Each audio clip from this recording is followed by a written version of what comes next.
Révolution digitale, épisode 11. Hey, this is John Lee Dumas of EO Fire, and you're listening to Révolution digitale with François Lambert. Each week, François brings you global business leaders sharing the secrets of their success in French. Francophone entrepreneurs, this is for you. Prepare to ignite. Bienvenue sur Révolution digitale, le podcast des nouveaux entrepreneurs. Get the top tips from leading global entrepreneurs in French. Chaque semaine, nous parlons avec des entrepreneurs qui ont réussi et partageons leur expérience avec vous. Join the entrepreneur revolution now and get ready to succeed. Et laissez-vous inspirer avec votre hôte, François-Paul Lambert.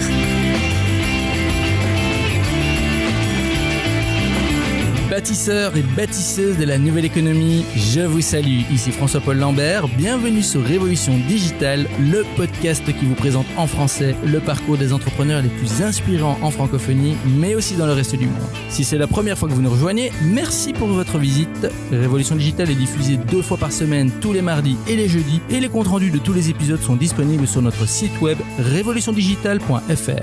Restez avec nous et n'oubliez pas d'ajouter le podcast à votre liste iTunes ou votre flux RSS préféré. Vous pouvez aussi nous suivre sur Twitter, Instagram et Facebook. Vous trouverez tous les liens dans le compte rendu de l'épisode sur notre site internet également. Vous êtes la tribu digitale. Alors sans plus attendre, let's get inspired. Notre invité d'aujourd'hui fait partie des 20 femmes les plus influentes selon la Tribune et des 10 femmes à suivre en 2017 selon Starter. Nommée Femme en or digital en 2015, elle reçoit en 2016 la Légion d'honneur. D'entrepreneur à serial entrepreneur, cette autodidacte passionnée de numérique a fait ses armes chez IBM à Londres à la tête du marketing, de la communication puis des réseaux sociaux. En 2012, elle crée The Bureau, cabinet de conseil en stratégie digitale. Entrepreneur engagée, elle cofonde en 2013 la Journée de la femme digitale, la JFD, un événement dédié aux femmes qui entreprennent dans le digital. Réunissant 10 000 participants en 2017, la JFD donne naissance au JFD Connect, un club d'acteurs de la promotion de l'innovation au féminin. Tribu Digital, j'ai l'immense honneur d'accueillir aujourd'hui une entrepreneure formidable qui entend conjuguer le digital au féminin, Delphine Rémy-Boutang. Delphine, bonjour. Bonjour à tous. Êtes-vous prête à nous inspirer ?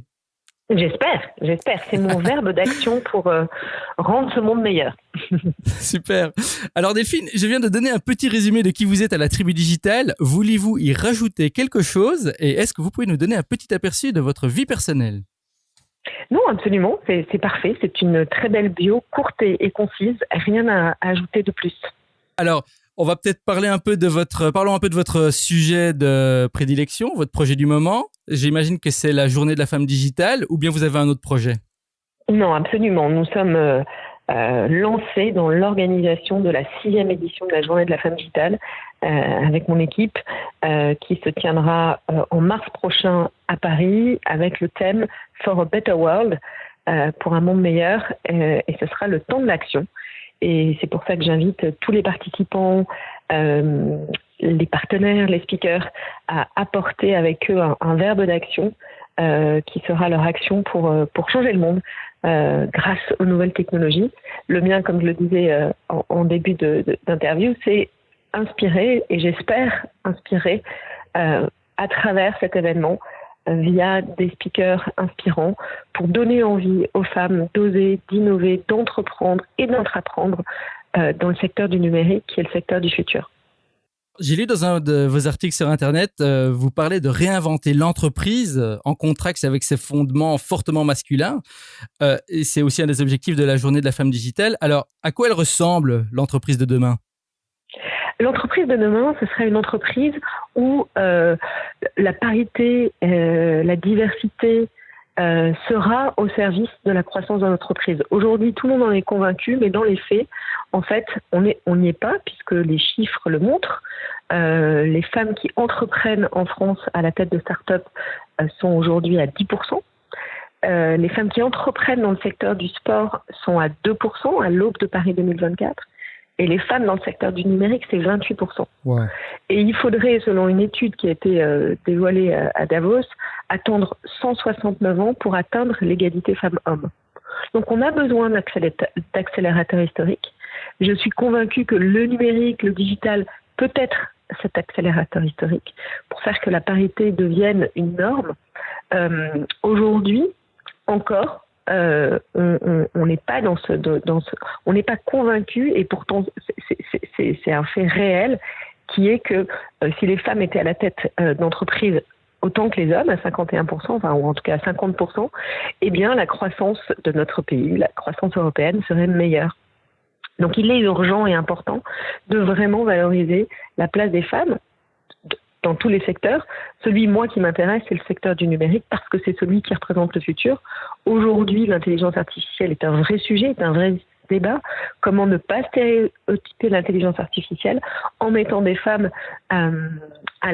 aux manettes de ces intelligences artificielles. Elles doivent être ces architectes du monde de demain, pour ne pas recréer ces stéréotypes qu'on connaît dans ce monde présent, dans le monde ancien. On a cette possibilité aujourd'hui de réinventer, de réécrire notre futur.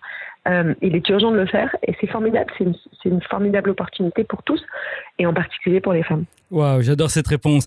Mesdames, mesdemoiselles, vous l'avez entendu. N'hésitez plus, lancez-vous. Alors, Tribu Digital, gardons ça à l'esprit. Nous allons maintenant explorer le parcours entrepreneurial de Delphine, son aventure en tant qu'entrepreneur. Alors, Delphine, commençons par cette question. Nous l'appelons l'appel à l'aventure. Alors, quand avez-vous su au fond de vous que vous vouliez devenir entrepreneur? Et si vous n'êtes pas lancé tout de suite, qu'est-ce qui vous a retenu? Je crois que j'ai toujours été entrepreneur dans l'âme, mais j'ai démarré en étant intrapreneur. J'ai eu la chance de travailler dans une entreprise formidable pendant 15 ans, qui s'appelait IBM. J'ai toujours été fascinée par la technologie, parce que pour moi, la technologie, c'est d'une idée peut devenir une réalité. Quand le social media est apparu, et ça c'était 2006, la naissance de Twitter, la naissance de Facebook, 2008 qui sort des États-Unis, etc. Donc c'était les tout débuts, les tout balbutiements des réseaux sociaux tels qu'on les connaît. J'étais convaincue tout de suite qu'il y avait quelque chose qui allait transformer notre façon de communiquer, transformer notre façon de travailler. Et j'ai eu envie de vraiment m'investir dans ce sujet particulier, le social media, entre autres, et d'utiliser les réseaux sociaux comme une force pour l'entreprise, une nouvelle façon de travailler, une nouvelle façon de travailler aussi en interne, via la collaboration, la transparence, l'intelligence collective. Donc je pense que j'ai été intrapreneur chez IBM, qui m'a donné aussi cette possibilité, cette page blanche d'imaginer et de travailler telle une start-up dans un grand groupe. Et j'ai eu ma crise de mes 40 ans, et j'ai décidé qu'il fallait que je crée moi aussi mon entreprise. Maintenant, je pense que c'est important aussi de noter que c'est pas parce qu'on n'a pas créé son entreprise qu'on n'est pas entrepreneur. Il y a plein de façons d'entreprendre sa vie. Et je pense que c'est ça l'essentiel. On peut entreprendre dans une start-up, on peut entreprendre dans un grand groupe. Il y a plein de façons finalement d'entreprendre sa vie. C'est ça qui est formidable. Alors, vous avez dit dans un autre média, on ne naît pas entrepreneur, on le devient. Alors, c'est la vie d'entrepreneur, que ce soit intrapreneur, entrepreneur ou être acteur de sa vie, c'est finalement une aventure qui a parfois aussi des moments difficiles. Alors, Delphine, parlez-nous un peu de votre pire moment en tant qu'entrepreneur.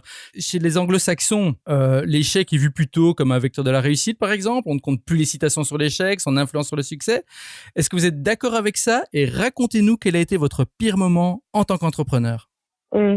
Juste, d'abord, on ne naît pas entrepreneur, on le devient. C'est basé sur la citation de Simone de Beauvoir, on ne naît pas femme, on le devient. Et je pense effectivement qu'on ne naît pas entrepreneur, on le devient. Mes pires moments, je pense que c'est mes moments de solitude finalement. C'est ça qui est le plus difficile quand on entreprend, et quand on entreprend seul. Même si j'ai une équipe, etc., qui me soutient et qui est une équipe formidable, le risque, c'est effectivement le patron, celui qui tient les rênes, qui les prend. Et ça pour moi, c'est des moments difficiles, c'est des moments de solitude. Des échecs, j'en ai eu tout le temps, tous les jours. On fait des erreurs tout le temps, tous les jours avec mon équipe. Et ce que je leur dis, c'est que tant mieux, parce que si on ne faisait pas d'erreurs, ça voulait dire qu'on risquait rien. Entreprendre, c'est sportif. Il ne faut pas s'asseoir, il ne faut jamais lâcher. ne rien lâcher, toujours aller convaincre d'autres clients, si les clients considérer que les clients qui sont des clients acquis ne le sont pas, d'être en permanence dans la réinvention, d'aller vite. Aujourd'hui, on le sait, on est dans une économie où c'est plus le gros poisson qui mangera le plus petit, mais c'est le poisson le plus rapide qui mangera le plus lent. On est dans une économie du copier-coller. C'est les barbares d'Internet. Donc il faut aller très vite. Et l'exécution, aucune idée ne vaut quelque chose sans une exécution absolument parfaite ou en tout cas qui tend à l'être. Donc des échecs, j'en ai tous les jours. L'important, c'est de rebondir et d'apprendre finalement de ces échecs. C'est vrai que j'ai vécu 15 ans en Angleterre et j'étais beaucoup aux États-Unis dans une culture anglo-saxonne et américaine avec IBM. Donc cette culture de l'échec, elle fait partie de mon quotidien, de ma vie. Ce qui est important, c'est effectivement de rebondir et d'apprendre de ses erreurs. Parce que une erreur ne vaut rien si on n'a pas appris quelque chose. Donc l'échec, il fait partie tous les jours de toutes les entreprises, bien sûr. Tribu Digital, vous ferez des erreurs, mais ce qui est important, c'est d'apprendre. Apprenez de vos échecs, ne lâchez rien, réinventez-vous constamment et surtout soyez rapide. Alors Delphine, que s'est-il passé ensuite dans votre aventure en tant qu'entrepreneur avec votre affaire? Vous avez aussi une agence de consultance qui s'appelle The Bureau. Quand est-ce que les choses ont basculé en votre faveur? Quand est-ce que votre business a commencé à fleurir? Alors, j'ai donc fondé une agence de communication digitale qui s'appelle The Bureau, qui est basée à Londres et à Paris. J'ai d'abord ouvert un bureau de conseil spécialisé sur la stratégie social media pour les entreprises, d'abord à Londres, et ensuite en 2013, un bureau à Paris, qui s'appelle aussi The Bureau, bien sûr, et qui est une agence de communication digitale pour des clients avec lesquels nous travaillons sur leur stratégie et leur présence digitale. Donc non seulement conseil, mais également création de campagnes. Quand je suis rentrée en France en 2013, je me suis aperçue que toutes les prises de parole que je faisais autour des nouvelles technologies, du numérique, j'étais à 90% seule femme en scène.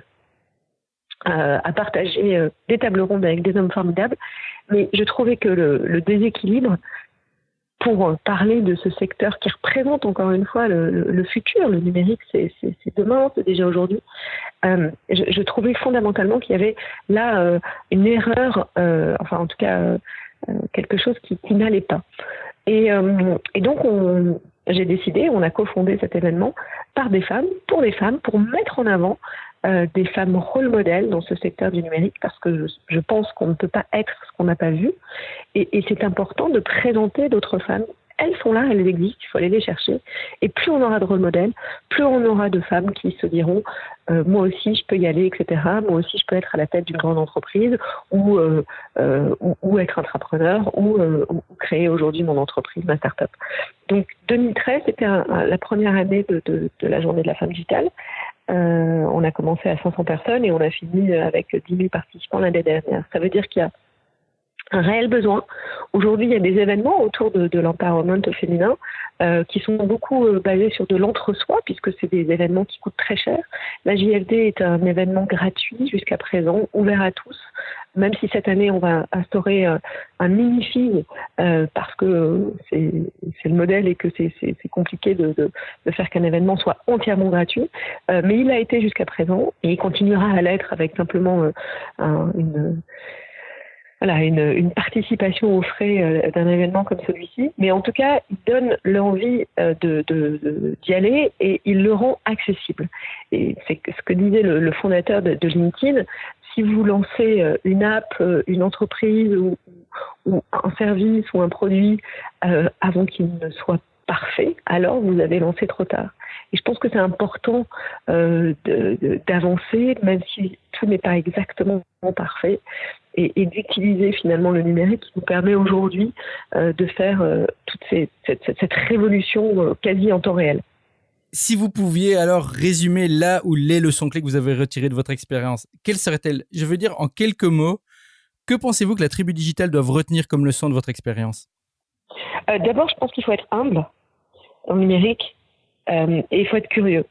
il faut toujours se dire que on peut aller chercher toutes les informations, on peut aller rencontrer des nouvelles personnes, créer du lien, humaniser un discours. On a une chance formidable, une opportunité formidable là de vraiment. Je pense que le 21e siècle sera féminin ou ne sera pas, clairement, et que la révolution de l'intelligence artificielle sera féminine ou ne sera pas. Et on se doit, nous les femmes qui sont créatrices, d'imaginer un monde meilleur grâce aux nouvelles technologies. On a des femmes formidables qui représentent la pluralité du secteur numérique en France. Il faut les mettre en avant. Il faut montrer tout le travail formidable qu'elles font, elles et leurs équipes, et réfléchir à aujourd'hui comment les entreprises qui ont été créées par les hommes pour les hommes. Aujourd'hui, une femme, elle a deux choix. Soit elle s'adapte, soit elle renonce à cette entreprise. Et si on crée une troisième entreprise qui nous ressemble avec nos valeurs, le digital est foncièrement un ADN féminin par excellence, puisque on parle de transition, on parle de collaboration, on parle de partage. Aujourd'hui, le pouvoir n'appartient plus à celui qui détient l'information, mais c'est celui qui partagera l'information, et cela le plus rapidement possible. Donc pardon, c'était une réponse longue, mais en tout cas, je pense que c'est notre moment. Pour nous les femmes, d'arriver à 51%. Le monde est en déséquilibre. Tant que le monde ne sera pas en équilibre en termes de parité femmes-hommes. Et on a là quelque chose de formidable à jouer pour les générations futures, autour de l'intelligence artificielle, autour des nouveaux services, autour de cette nouvelle économique qu'on est en train de créer finalement. Femmes de la tribu digitale, je m'adresse à vous. Sortez de l'ombre, renseignez-vous, explorez ces nouvelles technologies. Surtout, allez vous renseigner auprès de la Journée de la femme digitale. Soyez humble, soyez curieuse. Delphine, merci beaucoup.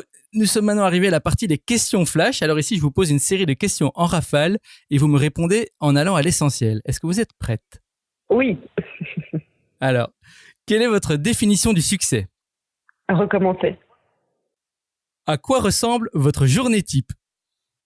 Ma journée type, c'est je me lève très tôt pour être en avance devant tout le monde, mes clients, mes concurrents, mes équipes, pour pouvoir ensuite être disponible pour eux plus tard. Yoga, réflexion, temps passé beaucoup sur Twitter, sur les réseaux sociaux pour regarder, imaginer, s'inspirer.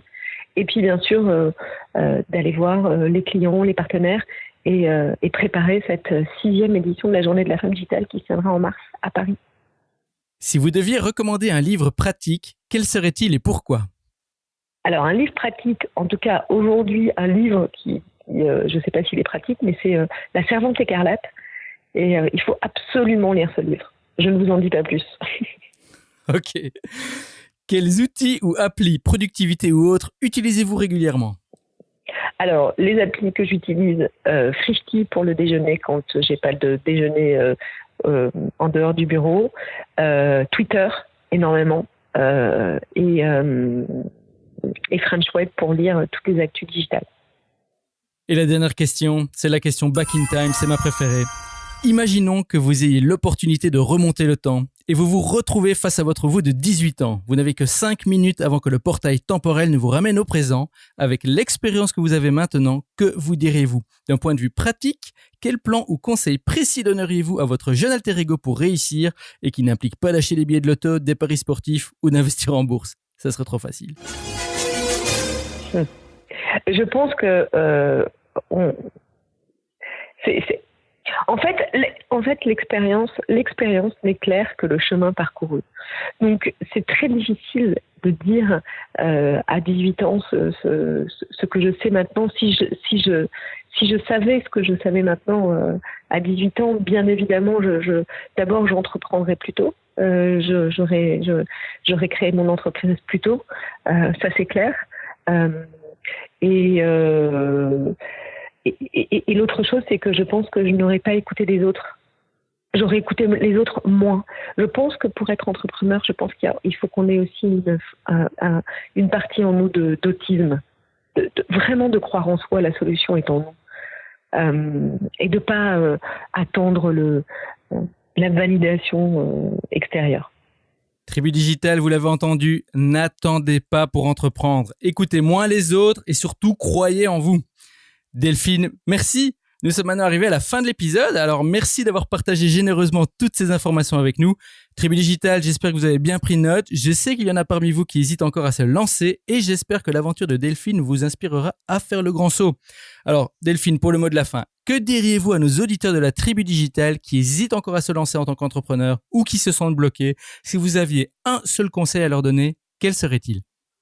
Alors mon conseil serait de venir à la Journée de la Femme Digitale en mars prochain à Paris, de regarder si, pour certaines, si elles peuvent venir nous rejoindre au club, le JFD Club, qui est un club exclusif de femmes digitales qui a ouvert avec un lieu de 300 mètres carrés à Trocadéro pour networker, parce que je crois que rien ne peut se faire sans des rencontres. C'est dans la vraie vie que les choses se font, même si le digital est un accélérateur, est un outil formidable. Il faut vraiment continuer à se rencontrer dans la vraie vie. Donc cet espace de networking de 300 mètres carrés qui permet aux femmes de venir, de rencontrer, de partager, d'échanger et de faire de belles rencontres. Et donc le club, la Journée de la Femme Digitale, ça c'est mes deux conseils pro. Et le troisième, c'est la citation de Victor Hugo qui disait « Oser, le progrès est à ce prix ». Delphine, vraiment merci, ce fut un plaisir et un honneur de vous avoir parmi nous aujourd'hui. Alors avant de nous quitter, dites-nous comment rester en contact avec vous sur les réseaux sociaux et si vous avez une autre annonce à faire, la Tribu Digitale vous écoute. Alors, vous pouvez me suivre sur @Delphine sur Twitter, @JFD Paris et @The Bureau pour l'événement et l'agence. Et je vous donne rendez-vous en mars prochain pour cette 6e édition sous le thème For a Better World. Réfléchissez à votre verbe d'action. Chacun peut imaginer un verbe d'action. Quelle sera son action pour changer le monde? On est tous acteurs de ce changement. Il n'y a pas une façon d'entreprendre. Il y en a autant que de verbes qui existent. Encore une fois, le mien s'est inspiré et je vous invite à vraiment réfléchir au vôtre pour un monde meilleur. Tribu Digital, vous venez d'entendre Delphine Rémy-Boutang partager avec vous son expérience et ses conseils. C'est à vous de jouer maintenant. Rejoignez-nous sur revolutiondigitale.fr et tapez Delphine dans la barre de recherche. Vous aurez accès à sa page dédiée avec toutes les informations et les références dont nous avons parlé aujourd'hui. Et bien sûr, n'oubliez pas de visiter la page de Delphine. Vous trouverez évidemment le lien exact sur notre site internet. Et n'oubliez pas de la suivre sur ses réseaux sociaux. Delphine, merci encore d'avoir partagé avec nous votre aventure. Au revoir et je vous retrouve en backstage. Merci à tous, au revoir. Hey Tribu Digital, merci de nous avoir écoutés aujourd'hui. J'espère que vous avez aimé notre entrevue avec Delphine. Venez continuer la discussion avec nous sur Twitter, Instagram, @RevoDigital et Facebook /Révolution Digitale. On vous y attend. N'oubliez pas non plus d'ajouter le podcast à votre liste iTunes ou abonnez-vous directement sur notre site web pour être notifié des prochains épisodes. Vous êtes la Tribu Digitale et souvenez-vous, tout semble toujours impossible jusqu'à ce que ce soit fait. Thank you for listening to our guest stories this week. Merci et n'oubliez pas de vous inscrire à notre newsletter pour encore plus de conseils qui vous aident à réussir. We hope you're inspired and ready to move forward with your entrepreneurial dream. À bientôt pour un prochain épisode de Révolution Digitale. Stay inspired!